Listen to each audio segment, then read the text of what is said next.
आप सभी ने इससे पहले वाली क्लास में एक्सरसाइज 1.1 और 1.2 देखा, और जो छात्र जो कि इस बार बोर्ड एग्जाम की तैयारी कर रहे हैं उन्होंने अगर पिछला वीडियो नहीं देखा हो तो वो पिछला वीडियो को देख लें। उसके बाद हम आगे आज जो है एक्सरसाइज 1.3 में बताने जा रहे हैं कि किस तरह से कोई अपरिमेय संख्या जैसे कि सिद्ध करना है कि रूट 5 एक अपरिमेय संख्या है। तो ये काफी ज्यादा बोर्ड एग्जाम के लिए इम्पोर्टेंट है। हर साल लगभग हर साल इससे कुछ ना कुछ क्वेश्चन आता ही है, यानी कि 5 नंबर में या 2 नंबर में क्वेश्चन देगा कि रूट 5 या रूट 2 या रूट 3 इसी से रिलेटेड अपरिमेय संख्या को सत्यापित करना है। तो चलिए बिना समय गवाए हम आज पहला क्वेश्चन बताते हैं कि किस तरह से सिद्ध करेंगे रूट 5 एक अपरिमेय संख्या है। तो अपरिमेय संख्या सिद्ध करने के लिए सबसे पहले हमें समझना पड़ेगा क्या कि परिमेय संख्या क्या होता है। तो परिमेय संख्या ऐसी संख्या होती है जिसे हम p/q के रूप में लिख सकते हैं, p/q के रूप में लिख सकते हैं, जहां p तथा q कोई पूर्णांक हो, और सिर्फ एक कंडीशन इसमें याद रखना है, q यानी जो हर में आएगा वो 0 नहीं होना चाहिए। अगर हर में 0 आ रहा है तो फिर जो है परिमेय संख्या है वो कोई संख्या ही तक नहीं होगा, क्योंकि उसका मान अपरिभाषित हो जाता है। जब भी हर में अगर 0 आता है तो मान अपरिभाषित हो जाता है। इसके बाद परिमेय संख्या हमको देखना है, देखिए अभी परिमेय संख्या, फिर पूर्णांक क्या होता है कि 0 सहित धनात्मक और ऋणात्मक प्राकृतिक संख्या, 0 सहित जो प्राकृतिक संख्या होती है ये धनात्मक हो या ऋणात्मक, इस सारे संख्या को पूर्णांक करते हैं। और भिन्न क्या होता है, भिन्न में इसे भी हम p/q के रूप में लिख सकते हैं, लेकिन p तथा q में जहां p और q कोई पूर्णांक हो, q बराबर 0 नहीं हो, और p तथा q में कोई उभयनिष्ठ गुणनखंड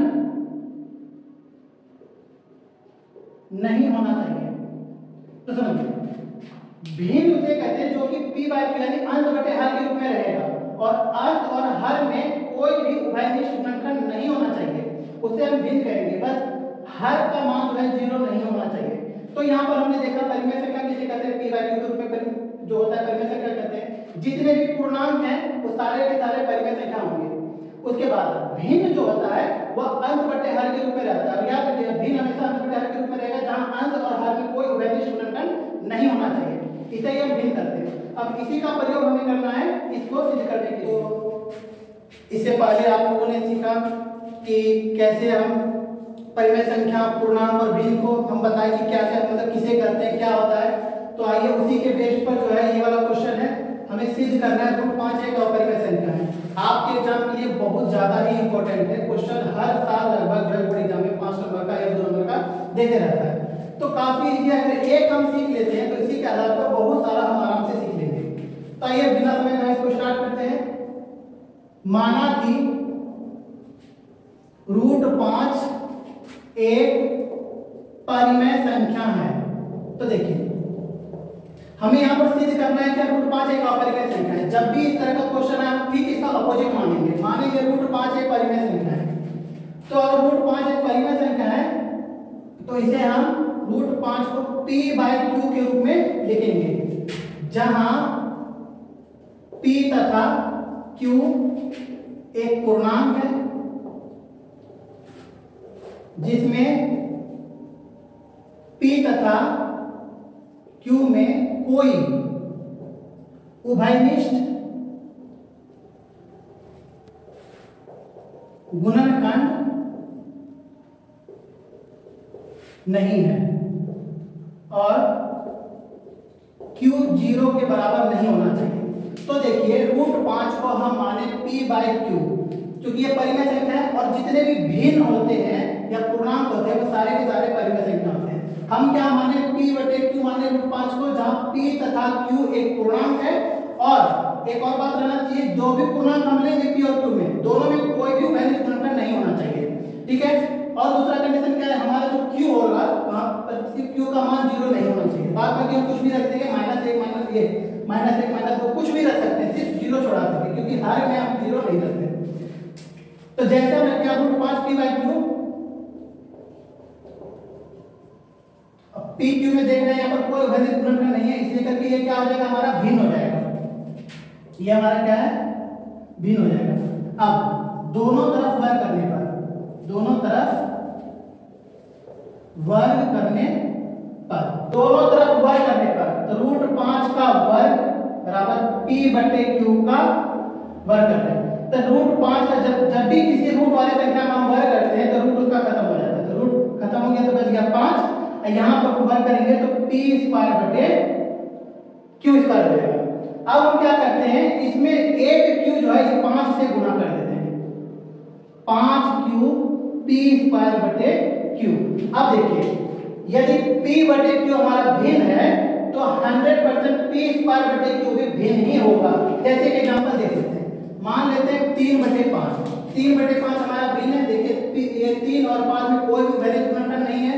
अब अगर हम ये 3 का स्तर, जैसे कि p/q हमारा भिन्न था तो p²/q भी क्या होगा, भिन्न होगा। जैसे 3/5 भिन्न है तो 3 का स्क्वायर/5 यानी 9/5 भी हमारा भिन्न होगा। देख सकते हैं यहाँ पर दोनों में कोई उभयनिष्ठ गुणनखंड नहीं आ रहा है, तो जब उभयनिष्ठ गुणनखंड नहीं है तो ये हमारा भिन्न है। तो यहाँ पर हम देख रहे हैं क्या कि जब यहाँ पर देखिए p/q भिन्न है तो p²/q भी हमारा क्या होगा, भिन्न होगा। और यहाँ पर देख रहे हैं 5 हमारा पूर्णांक है, q भी हमारा पूर्णांक है, तो दो पूर्णांकों का गुणनफल पूर्णांक ही होता है, तो इसका मतलब ये हमारा क्या हो गया, पूर्णांक हो गया। अतः पूर्णांक बराबर भिन्न। अब इतना जान लीजिए कि पूर्णांक और भिन्न कभी बराबर नहीं होता है, ठीक है। तो पूर्णांक बराबर भिन्न जो कि संभव नहीं है, जो कि संभव नहीं है। अतः हमारी मान्यता गलत है, यानी हमने जो यहाँ पर माना था √5 एक परिमेय संख्या है वो गलत था। इसका मतलब अगर ये परिमेय संख्या नहीं है तो ये अपरिमेय संख्या होगी। ये √5 एक अपरिमेय संख्या है, तो यहां ये सत्यापित हुआ।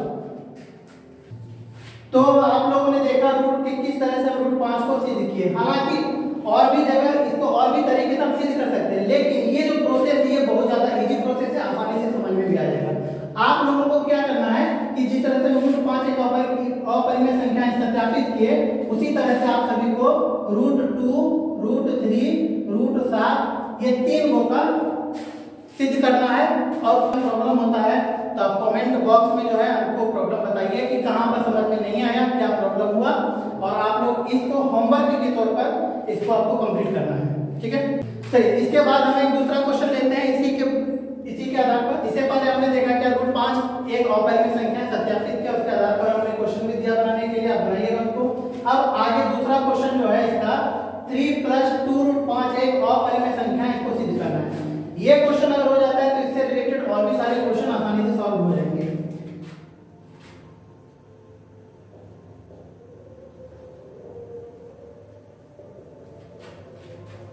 तो हम यहां पर सबसे पहले माना कि 3 + 2√5 एक परिमेय संख्या a है। देखिए हम परिमेय संख्या को कोई जरूरी नहीं p/q के रूप में लिखेंगे। अगर हम सिर्फ a लिख रहे हैं परिमेय संख्या तो इसके नीचे में 1 है जो कि p/q के रूप में हो जाएगा। तो हम मान लिए क्या 3 + 2√5 एक परिमेय संख्या a है। अतः 3 + 2√5 बराबर a, 2√5 बराबर 3 को उधर लाएंगे तो a - 3, √5 बराबर a - 3/2। अब इसको अलग अलग करते हैं, a/2 - 3/2, ये हमारा √5 है। अब देखिए इससे पहले के वीडियो में हमने बताया क्या कि √5 एक अपरिमेय संख्या है। अब यहाँ पर देख रहे हैं a हमारा परिमेय संख्या था, 2 भी हमारा क्या है, परिमेय संख्या है। तो ये दोनों का भागफल यानी a अगर परिमेय संख्या है, 2 भी परिमेय संख्या है, तो दोनों का भाग क्या होगा, परिमेय संख्या होगा। और 3/2 भी हमारा परिमेय संख्या है, और 2 परिमेय संख्याओं का अंतर हमेशा परिमेय संख्या ही होता है। अतः यहाँ लिखेंगे a/2 तथा 3/2 एक परिमेय संख्या है और 2 परिमेय संख्याओं का अंतर परिमेय संख्या होता है। इसलिए a/2 माइनस 3/2 क्या है, परिमेय संख्या। और √5 हमने सिद्ध किया, √5 क्या था, अपरिमेय संख्या। इसलिए अपरिमेय बराबर परिमेय, जो कि संभव नहीं है। देखिए यहाँ √5 बराबर 1/2 माइनस 3/2 आ रहा है, और ये हमारा क्या है, परिमेय संख्या। इसे हमने सिद्ध किया, ये था अपरिमेय संख्या। तो अपरिमेय बराबर परिमेय जो कि संभव नहीं है, अतः हमारी मान्यता ही गलत है। अतः हमारी मान्यता गलत है। ये जो हम माने थे 3 + √5 एक परिमेय संख्या है, ये गलत माने थे। इसका मतलब ये 3 + 2√5 क्या होगा, एक अपरिमेय संख्या होगा। इसलिए 3 + 2√5 एक अपरिमेय संख्या है। इसी तरह से हम आगे क्वेश्चन जो सॉल्व करेंगे, जैसे 3 + 3 माइनस √5, 2 + 3√7, 2 माइनस √7। इस तरह से बहुत सारा क्वेश्चन है जो कि हम सिद्ध कर सकते हैं इसी के मेथड पर। ठीक है, तो अभी जितना हमने बताया है, अगर आप सभी को इसमें कहीं भी कोई भी तरह का परेशानी हो रहा है या दिक्कत आ रही हो, तो कमेंट बॉक्स में हमको जरूर बताएं कि यहाँ पर कहाँ पर आपको समझने में दिक्कत हुआ है। ठीक है, और हमने होमवर्क दिया कि 3 - √5, 2 + 3√7, 2 - √7 इसको सिद्ध करना है कि यह परिवर्तन